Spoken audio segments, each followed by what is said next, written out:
بینندگان گرامی، خوش آمدید به برنامه خبری تلویزیونی آسیای مرکزی. سرحد مهمترین خبرهای روز. بانک ملی خواستار مجازات 38 صراف شد. در پی جریمه های هنگفت بانک ملی یک صراف دست به خودکشی زد. تاجران در تاجیکستان ترک تجارت می کنند. رحیم زاده هنید سرمایه گذاری اساسی اسیان حاجی علیم بود. بعد علت و کوب بیرحمانه یک تاجیکستانی در بیمارستان ولگگراد بستری شد.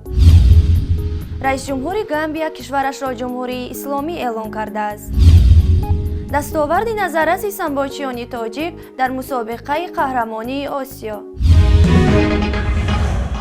بانک ملی تاجیکستان خواستار مجازات صرافان و کارمندان بانک‌های شده است که به ادعای اینها در بالا رفتن قرب دلار دست دارند. یک منبع از بانک ملی 14 دکبر به آزادی گفت که در حال حاضر این رویخط 38 نفر را در بر میگیرد. این فهرست در پی سنجش‌های دادستانی و آژانسی نظارت دولتی مالیوی و مبارزه با کروپسیای تاجیکستان ترتیب داده شده است. اینها به کارمندان نقطه‌های مبادله اسعاری آریان بانک، تاجیک صادرات بانک، تاج بانک، انگریویس بانک، صاحبکار بانک و تشکیلات قرضه خردی وصلت بودند. افزود منبع بانک ملی تاجیکستان به این بانک‌ها و تشکیلات قرضه توصیه داده است که کارمندان خود را جزا دهند و حتی از کار برانند. به قبل مصاحب ما در جریان تفتیش معلوم شده است که در فعالیت این گروه از کارمندان نقطه‌های مبادله اسعاری بانک‌ها حالت موجود نبودن دفتری ثبت خرید و فروش اسعار، خودسرانه معین نمودن قرب خرید و فروش اسعار، نبودن کتابی به قیدگیری سنجش‌های سریداره بانک، جای داشتن فرق بین قربنامه و فرمایش سریداره مشاهده شدند. روز 12 دکبر حدود 60 تن از صرافان نقطه‌های مبادله اسعار در دوشنبه به نزد مسئولان بانک ملی تاجیکستان رفته مشکلات خود را در میان گذاشتند. این صرافان میگویند که بسته‌شوی نقطه‌های مبادله اسعار به کار و زندگی آنها تاثیر رسانده و افراد زیادی که نانآوران خانواده‌هایشان میباشند به جای کار مانده‌اند. به گفته آنها حالا حدود 3000 نفر از حساب همین فعالیت زندگی و به حساب میانه 50,000 نفر نان میخورند. بعد آنکه مقامات پروکراتور علی خان عظیموف 32 ساله را که در بازار فراوان به صرافی مشغول بوده است جریمه کردند. او خود را به دار آویخته است. این صراف که گفته می شود 8 سال این جانب مشغول به این کار بوده است. بعد تفتیش دکانش از جانب پروکراتور 120,000 سومانی جریمه شده است. برادرش گفته است علی خان پس از جریمه بندی شدنش خیلی راه افتاده و مشوش خاطر بوده است. فاجعه شب 6 و 7 دکبر ساعت 1 تا 2 شب در منزل خود علی خان عظیموف رو داده است. دادرش نقل کرده است که منزل او از منزل علی خان چند خانه دورتر بوده است و ساعت تخمینا 1:30 شب پسر علی خان به خانه او آمده گفته است که پدرش خود را به دار کشیده است. در نامه پیش از مرگش این صراف نوشته است که دادرانش خانه ها را فروشند و قرض را پرداخت کنند، اما از کی و چه مقدار قرض دارد ننوشته است. متن نامه پیش از مرگی علی خان عظیموف به این شکل است: حساب و کتاب ها را برابر کنید، خانه ها را بفروشید و قرض مردم را دهید.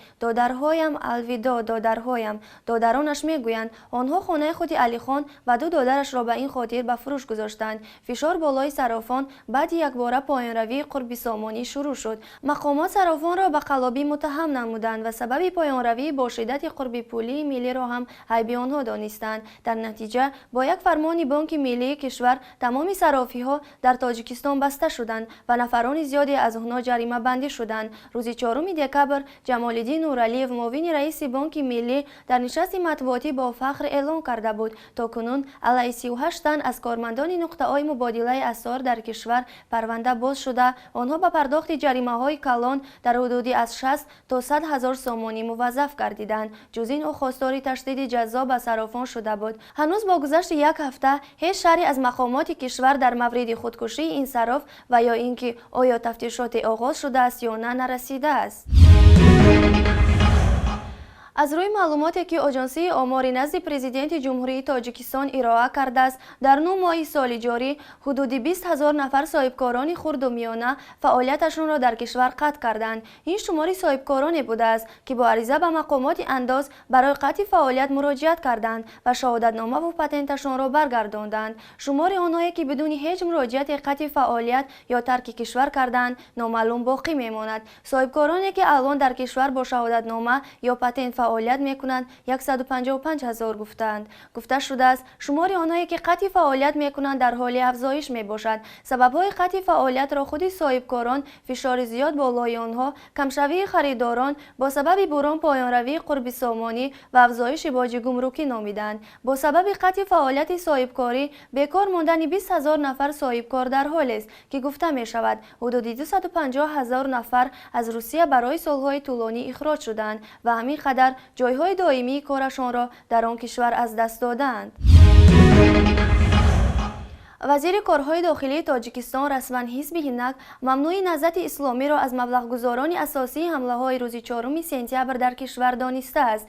رمضان رحیم‌زاده وزیر کارهای داخلی تاجیکستان روز 14 دکبر در یک دیدارش با ساکنان راشتقلعه حزب حالا ممنوع نهضت اسلامی را از سرمایه‌گذاران اساسی حادثه‌های 4 سپتامبر سال جاری دانسته است. گنرال رحیم‌زاده گفته است که عملیات پخش حمل‌ها، بازداشت و ضررگرداندن عاملانش با یاری ساکنان 10-12 روز طول کشیده است. مقامات حمله‌های 4 سپتامبر را کار معاون سابق وزیر دفاع عبدالحلیم نظرزاده معروف به آجی حلیم دانستند. این در حالی است که تا به حال ایبنامه مذکور از طرف پروکراتور گنرالی ثابت نشده است و یا یگان حزب اینیت این ایبنامه را رسما به گردن نگرفتند.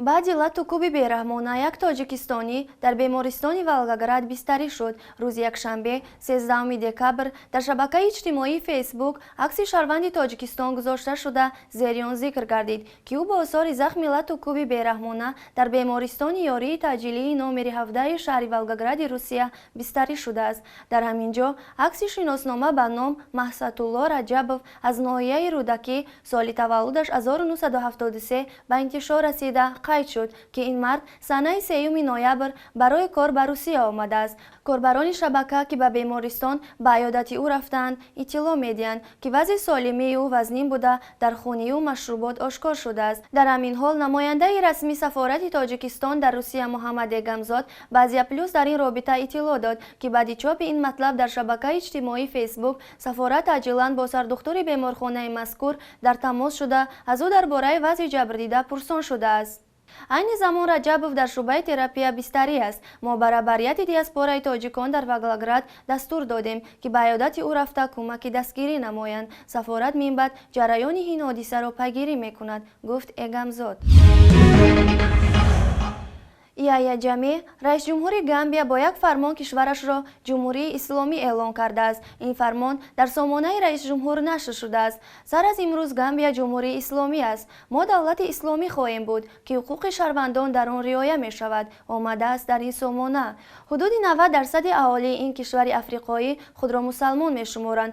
تا امروز 4 کشور رسما اسلامی نامیده می شود: ایران، پاکستان، افغانستان و موریتانیا. کشورهای هم که در آنجا رسما قانونی شریعت جاری است وجود دارند اما رسما اسلامی خوانده نمی شوند.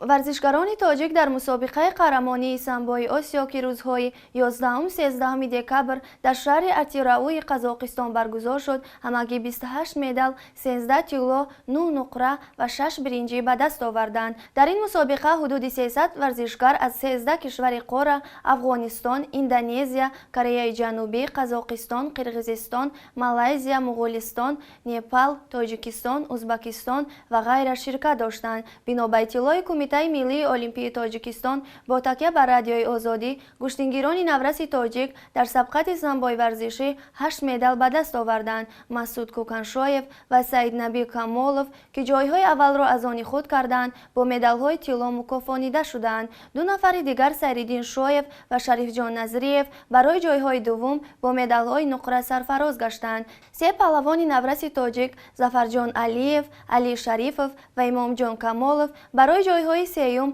مدال‌های برنجی گرفتند.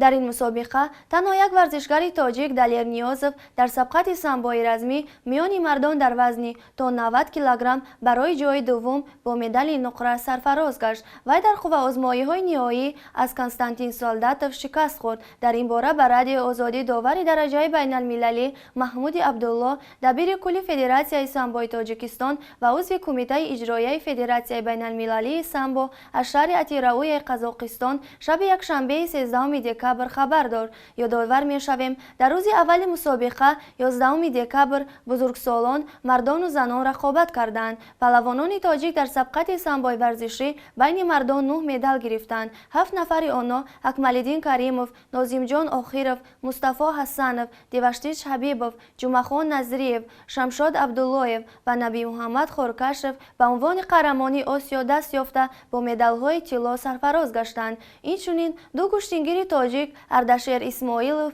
با مدال نقره و محمد جان زاهدov با مدال برنجی مکافاتانیده شدند. در سبقت زنان عزیزه عزیزova و دلبر سلطانova و منتخب تاجیکستان 2 مدال نقره آوردند. روز دوم مسابقه 12 دکبر نوجوانان و دختران از روی سنبای ورزشی اینچنین مردان آید به سنبای رزمی در وزن‌های 62، 82 و 100 کیلوگرم زورآزمایی کردند. کشتیگیران جوان تاجیک در همه این 9 وزن مدال به دست آوردند. عنوان قهرمانان آسیا و مدال‌های طلا نصیب مبارز منورov، میرزا شریف اسمتov، سروش کریمov، سید مومن شاه محمدov گردید. 3 نفر دیگر جامی حسن، یعقوب جان رحمتov و رشید زیابکov مدال‌های نقره گرفتند. و دو پهلوان جوان تاجیک ساربان لطیفov و سلیمبک سلیمبکov مدال‌های برنجی سپرده شد. باید تذکر داد سنبا به قطار 85 نمود ورزش شامل شده است که آنها را شورای المپی آسیا دستگیری می‌کند. کمیته اجرایی شاه‌ها ماه ینور سال گذشته در جلسه اسامبله 32 کل شاه‌ها در پایتخت فیلیپین منیلا درباره به برنامه بازی‌های آسیایی داخل کردن سنبا تصمیم گرفته بود. بینندگان گرامی، این بونچه خبرهای مهم که برای شما پیشکش نمودیم. سعادتمند و پیروز باشید. خدا حافظ.